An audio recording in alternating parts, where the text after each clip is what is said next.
Good afternoon, everyone. It's great to see such a wonderful turnout. My name is Debbie Peterson,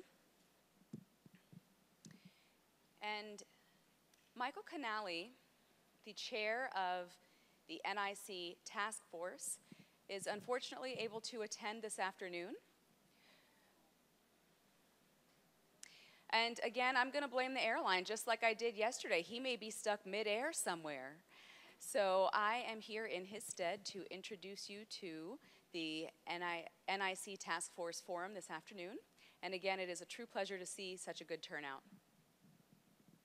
As you know, the review process started in 2009. The task force was established through a joint effort of NAD and RID. And this task force was established as a reaction to the outcry from the community around dissatisfaction with the NIC results. People speculated that some people were being passed on the nature of their appearance. Those that were more attractive were suspected of having been passed despite insufficient skill. There were a number of other criticisms of the test. So the task force was formed to show that we listened to the members and the community's concerns. We discussed these same issues on the task force and determined that the test was still valid.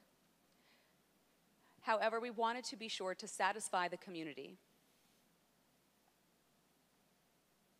So we employed the help of psychometricians to further assess the NIC and determine if further recommendations were needed, with the support of NAD and RID.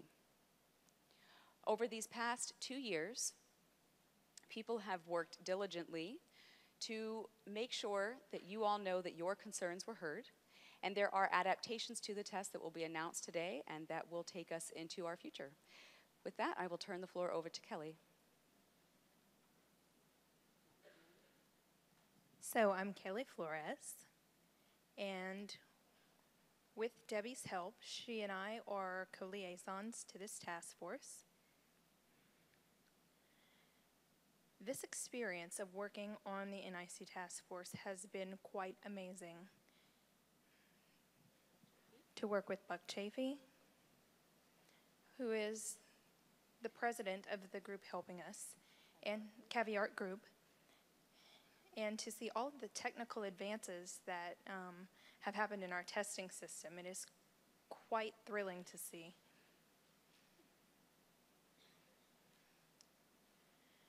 The task force has been working diligently for several years, focusing on the process of getting through these concerns, and so now, today you'll see the response to your concerns. We have not focused on only one area of concern. Today, you will see much information about not only what has happened, but what will happen in the future, and for both the short and long term. We are thrilled to present this information to you. We have heard from both interpreting and deaf communities and gotten a lot of wonderful responses and feedback from you. Before I turn the floor over to Buck, I would like you to know, to refer you to your folders. In each folder, there are 2 cards, 2 blank white cards.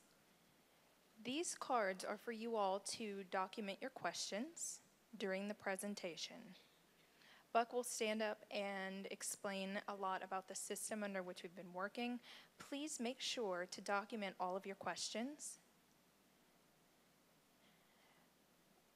What will happen is, if you will pass these questions to the end of your row, our support staff will come by and collect these cards with your questions. At the end of the formal presentation, we are going to have a lead question and answer session based on the question cards that we received from you. Without further ado, I will turn the floor over to Buck Chafee. Thank you. Good afternoon, everyone. Okay, so today what I want to do is talk about the work of the task force over the last 2 years and the research and effort that they went through to consider what the alternatives would be to the manner of testing people for certification in interpreting. And the considerations that they went through, the factors they looked at, the different alternatives, and how they came to some recommendations which they made to the board of directors and which were ultimately approved and where this whole system stands. Now, in doing this, we're going to spend a little bit of time going back and looking at some of the history. We're going to spend some time looking at some of the issues, and we're also going to spend a little bit of time talking about testing concepts. Now, I hope you don't get too bored in that part, but I think it's important that you understand some of the goals and objectives. And I'm trying to do this in a non-technical fashion, so I think you'll get the idea. And at the same time, when we talk about testing, we're going to talk about certification because they go hand in hand. You can't have a test without a concept, a scheme for certification. And we need to balance those together. So with that, we'll proceed with the idea. And Cheryl mentioned this yesterday in her speech, that RID is undergoing a journey. And in the same concept of a journey, I thought we'd start with our suitcase and talk about first where we're not going. We're not going to go to London. We're not going to go to Paris. We might go to Cleveland. Anyone here from Cleveland? Yeah, Cleveland's a nice town. We might go there. We're not going to go to the Emerald City over the rainbow. And the reason I put this slide in here is because sometimes it seems that's what we're talking about. You know, we're saying this great, wonderful stuff is all going to happen if we can only get over the rainbow. Well, that's not what we're about. We're not about talking about things that could be or fantasies or any of that sort of thing. We're about talking about what can be, what the reality can be, and how that works. So as much as I like the Wizard of Oz and the rainbow, we're not going to go there. Where we are going to go is to the future.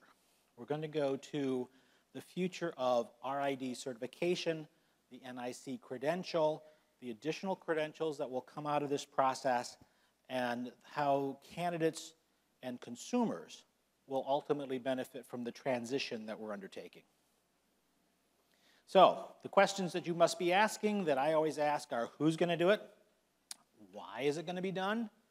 How is it going to be done? And the last one, when is it going to be done? Okay? I don't know if anyone here had that question in mind, but that seems pretty reasonable. So, who? Well, certainly interpreters, the community of interpreters, but also the community of deaf and hearing consumers, the people who benefit from the services that are provided by interpreters. And certainly the RID leadership is directly involved. The NAD leadership is involved. The task force is involved. There are numbers of committees and groups that get together, raters.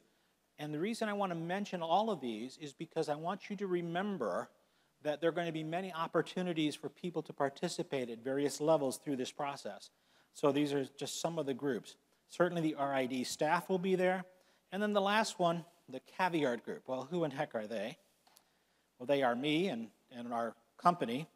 And we are a certification and testing consulting company.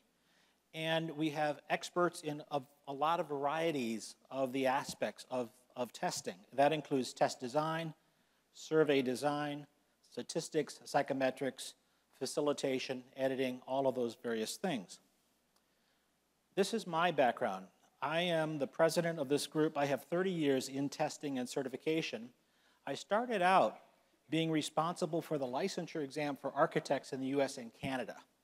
And the architect's exam, like your exam, is a performance-based exam. It's one where architects have to actually draw solutions and where humans have to score those solutions. So in my history, I have scored probably over 1 million examinations with human scoring. After that, I worked on a number of different programs, and including, these are our client lists that we have today. Everything from medicine to finance to ASE, the Automotive Service Excellence. Those are the mechanics. If you go to your garage and you see the blue seal of excellence, those are some of our clients. They, by the way, give 400,000 tests a year, so a very large group. Some of the smaller groups, the Society for Technical Communication gives 20 tests a year. So we deal with a lot of different size clients. So in any case, the reason I mention that is because I want you to understand that we come to this job with quite a background of experience in both test design and scoring. And scoring is going to be critically important as we go forward.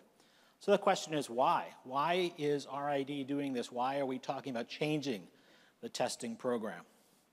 Well, because everything changes. Things change with time. And if you look at the automobiles, right, you start off with that nice Studebaker at the top, and you move around to the right-hand side of that, and you see that nice Thunderbird. I don't know if any of you are big in the 70s muscle cars, but there's one of those.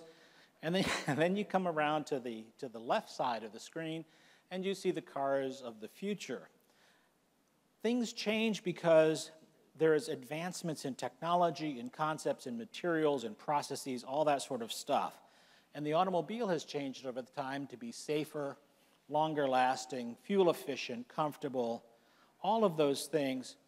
Better looking, I'm not quite so sure when you look at that little guy in the lower left, but that's okay, okay?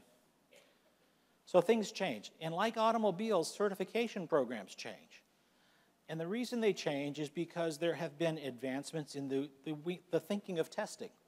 The current NIC exam was created 10 years ago, and at the time it was reflecting the thoughts and processes of the time. But now we can develop tests that are based on new technologies and new scoring approaches that are more reliable, more accurate, more fair. And we're going to talk a lot about fairness in a minute. Less time-consuming and more cost-effective. So better, faster, cheaper. Okay, that's sort of the idea of where we're headed. So RID's future exams need to be related to current practice. I mentioned everything changes. Well, practice changes. People change. Your profession has changed a lot in the last 10 years. I found this out from the task force. When I asked them the question, do you do things differently than you used to? It was like, oh my goodness, let me tell you. It's totally, totally different from what it used to be. So the test has to keep up with the practice. It has to reflect the evolving needs of the community. The deaf community is changing. It needs to reflect those changes. It needs to be more accurate in determining an interpreter's skill and level of skills. When we started this research a couple of years ago, this question of levels was a big issue.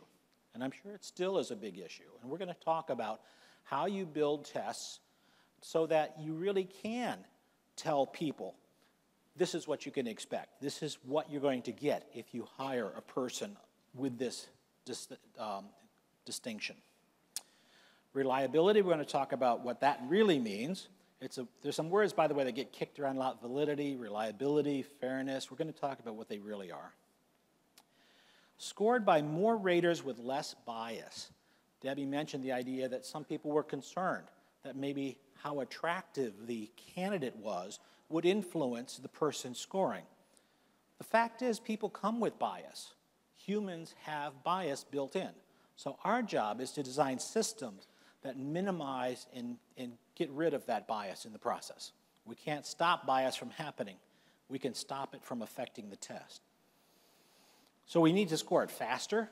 It takes quite a while right now to score examinations and get results back.